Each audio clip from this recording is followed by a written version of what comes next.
ChatGPT said. The morning was cold, and the gray clouds hung low over the quiet streets of a small town just waking up. David Miller adjusted his worn-out jacket as he stepped out of his tiny rented apartment. The fabric was frayed near the cuffs, but he didn't care. It was warm enough for now. He had a long day ahead. 2 part-time jobs and barely enough time to see his son before bed. Life hadn't been kind to David lately. 2 years ago, he was a proud construction supervisor, with a steady paycheck and a home he owned. But after an accident at the site that left one worker injured, the company blamed him. He lost his job, his savings vanished in court fees, and his wife couldn't handle the pressure. She left, leaving him to raise their 7-year-old son, Ethan, alone. Now, David worked at a car wash during the day and cleaned an office building at night. He never complained. All that mattered to him was keeping Ethan fed, clothed, and smiling. Every morning before school, Ethan would hug him tight and whisper, "You're my hero, Dad." Those words kept him going.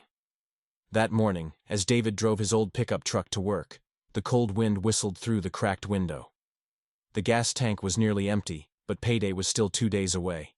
He sighed, glancing at the photograph, taped to the dashboard, Ethan's toothy grin with a missing front tooth. As he turned onto the main road, he noticed a sleek black car pulled over on the side. Its hazard lights blinked faintly through the fog.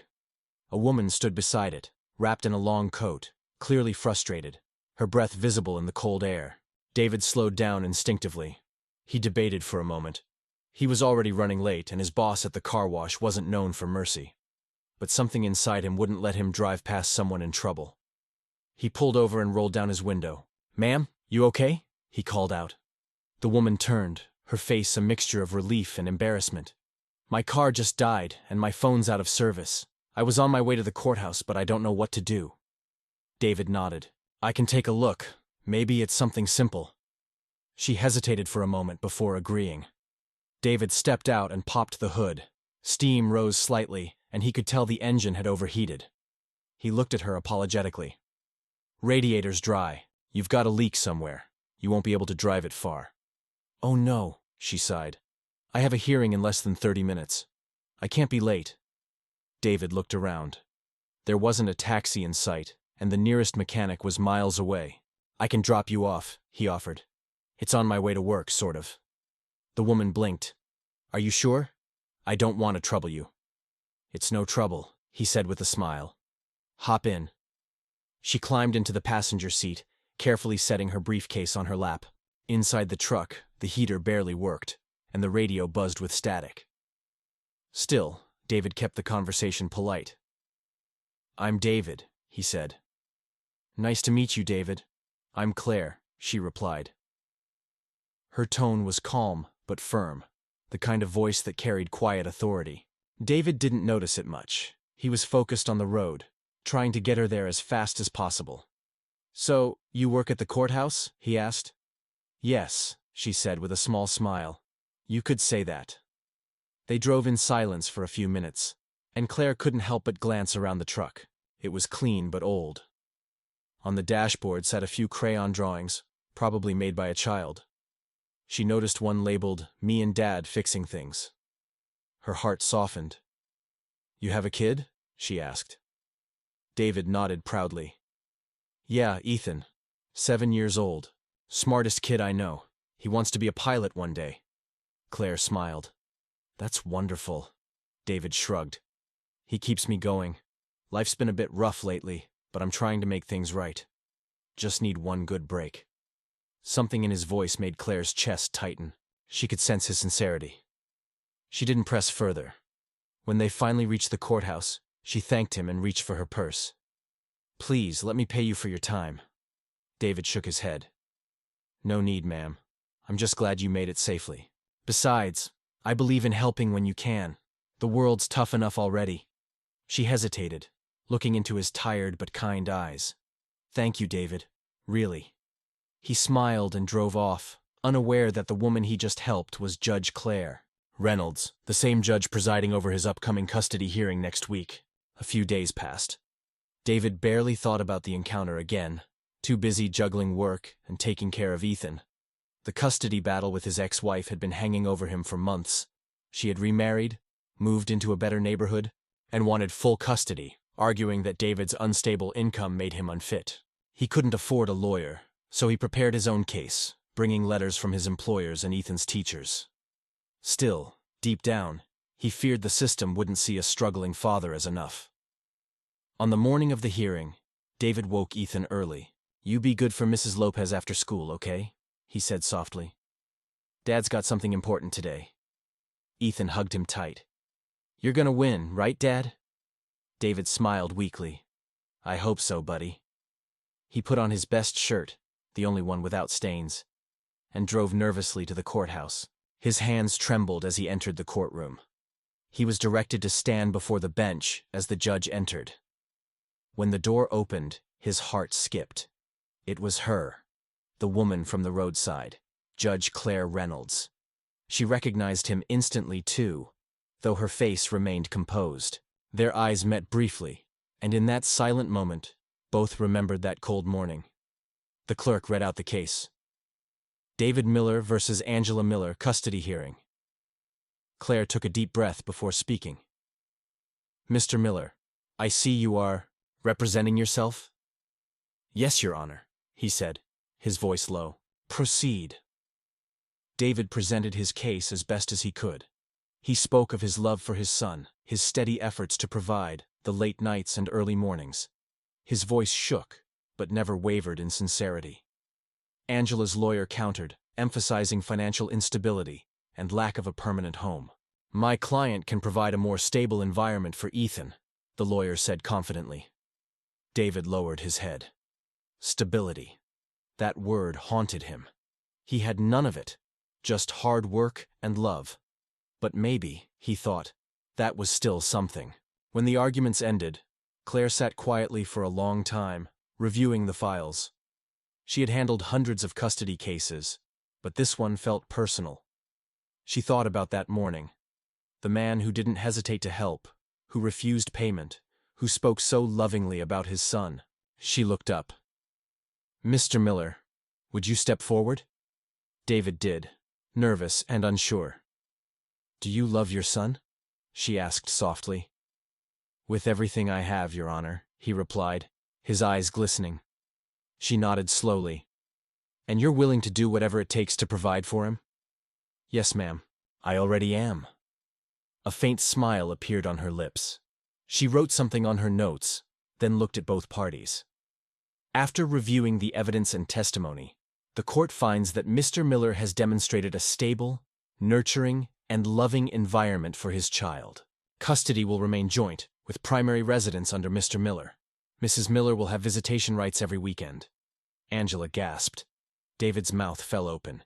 He couldn't believe what he just heard. His knees nearly gave out. Claire's tone softened. "Mr. Miller, I encourage you to continue the efforts you've shown. Your son is lucky to have a father like you." David swallowed hard. "Thank you, Your Honor. I won't let you down." When the hearing ended, he stepped outside in disbelief. The cold air hit his face, but he didn't care. He sat in his truck, head in his hands, tears of relief streaming down his cheeks. Later that afternoon, he picked Ethan up from school. "We did it, buddy," he said, voice trembling with joy. "We're staying together." Ethan squealed and hugged him. "I knew you'd win, Dad." Meanwhile, inside her chambers, Judge Claire sat by the window, looking out at the same street where she'd been stranded days ago. She thought of the man who had helped her without knowing who she was, a man who had every reason to walk away but didn't. Sometimes fate had a strange way of revealing people's true character before the world ever got to judge them. Weeks later, David received a letter in the mail. It was from the courthouse. Inside was a note written in elegant handwriting. "Dear Mr. Miller, thank you again for your kindness that morning. You reminded me that compassion still exists in this world. I hope this small token helps you and Ethan start a new chapter. Judge Claire Reynolds." Inside the envelope was a check from a community assistance fund, enough to cover several months of rent and school supplies for Ethan. David stared at it for a long moment, overwhelmed. He whispered, "Thank you, ma'am," to no one in particular, then looked up at the sky. That evening, as he and Ethan shared dinner, David felt something he hadn't felt in a long time. Hope. He didn't have much, but he had his son, his integrity, and maybe, just maybe, a brighter future ahead. Because sometimes, when you do good without expecting anything in return, the universe finds its own way of rewarding you. The morning broke gray and cold over the quiet town of Brookdale. The streets were slick with frost, and a thin mist hugged the ground. David Miller zipped up his old jacket and rubbed his hands together for warmth as he stepped out of his small, run-down apartment. He could see his breath in the air, a steady reminder that winter was coming, and so were the bills. He was already late for his morning shift at the car wash. The sun hadn't even come up yet, and he still needed to drop Ethan off at school. David looked at his son, a thin boy with bright eyes and a backpack too big for his small shoulders, and smiled. "You ready, champ?" he asked. Ethan grinned. "Always, Dad." David ruffled his hair and opened the door of his rusty old pickup truck. The engine groaned but started after a few tries. As he pulled onto the road, the dashboard light flickered. The gas tank was nearly empty. He sighed, shaking his head. One more day, he muttered to himself. Just one more day till payday. Life hadn't been easy since the accident 2 years ago. He'd lost his job, his wife had left, and most of his savings went to legal fees when the construction company pushed the blame on him. Now, it was just him and Ethan, scraping by on 2 part-time jobs. Still, David never let Ethan see his despair. He wanted his son to believe in him, to know that even when life hit hard, you didn't give up. Halfway to work, the truck's heater coughed and went silent. David sighed again and reached over to turn up the radio, trying to drown out his thoughts. The morning news crackled through the static. A major case regarding a workplace safety appeal will be heard this week, presided over by Judge Claire Reynolds. He barely listened. The name meant nothing to him. As he turned down the icy road toward town, he noticed a black luxury sedan pulled over to the shoulder, hazard lights blinking faintly through the fog. A woman stood beside it, phone in hand, frowning. David slowed down. He could easily have kept going. He was late, after all. But that wasn't who he was. He'd been stranded once before, and knew what that helplessness felt like. He rolled down his window. "You okay, ma'am?" The woman turned. Her voice was steady but frustrated. "My car just stopped. I think it overheated, and my phone won't get a signal. I'm supposed to be at the courthouse by 9. David parked behind her. "Pop the hood, I'll take a look." She hesitated, sizing him up.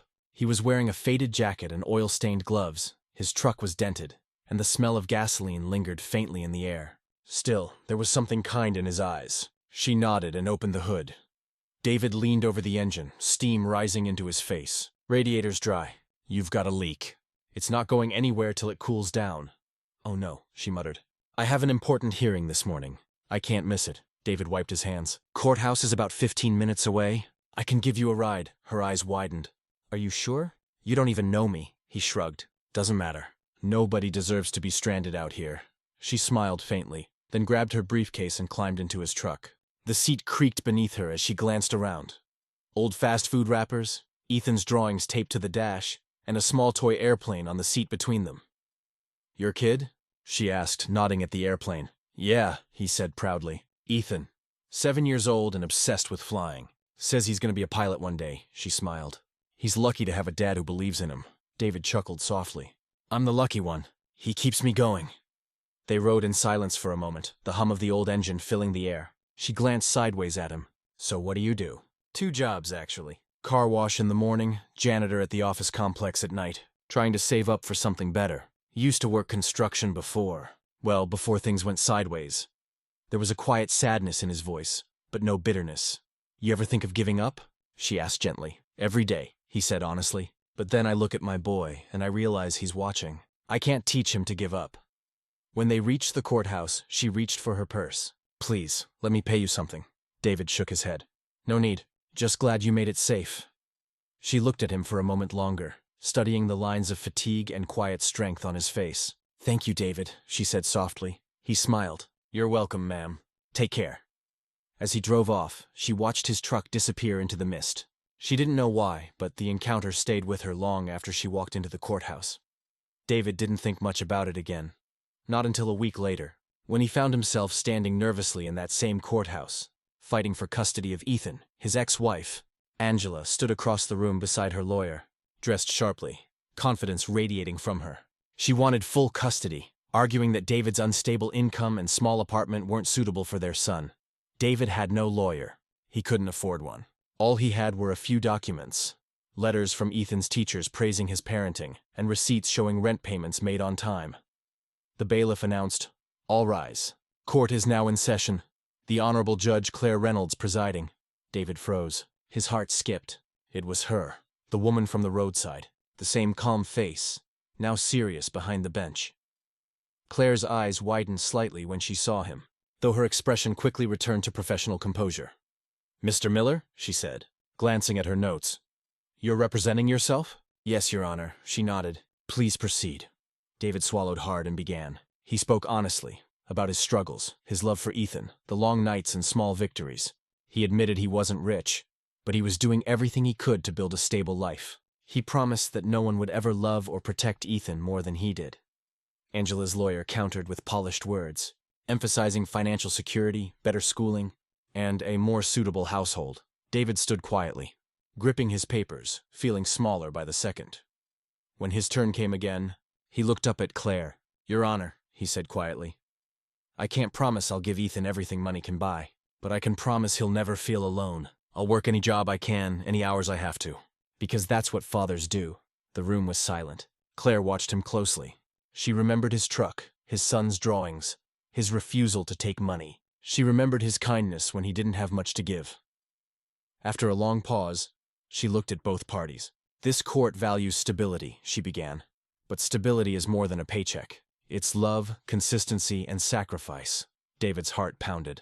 After reviewing all evidence, she continued. "This court awards joint custody, with primary residence to Mr. Miller. Mrs. Miller will have visitation every weekend." Angela gasped. David blinked, hardly believing it. Claire's gaze softened.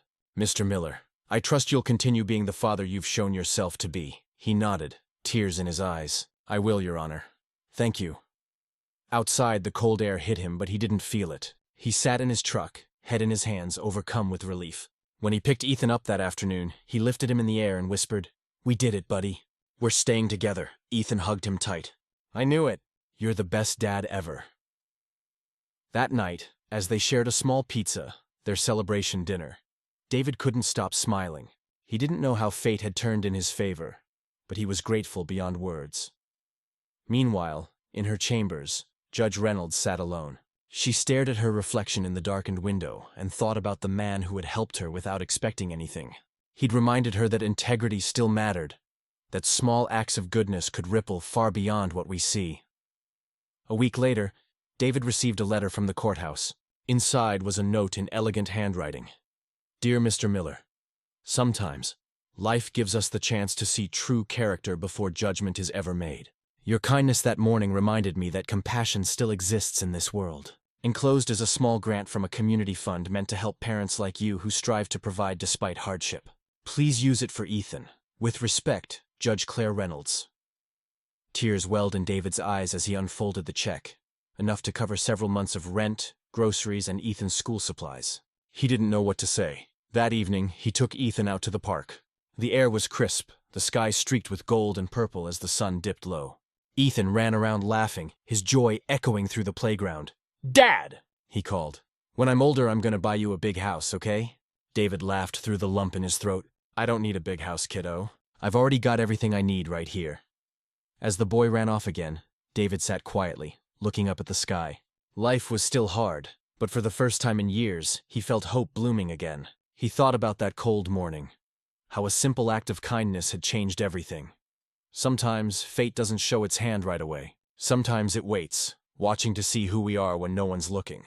And for David Miller, a man who stopped to help a stranger on a freezing roadside, that choice, that moment of compassion, became the turning point of his life. Weeks later, he fixed his truck, found a better job through a friend at the car wash, and started saving for a small home. Each morning, he'd wake Ethan with the same words he always said, "We keep moving forward."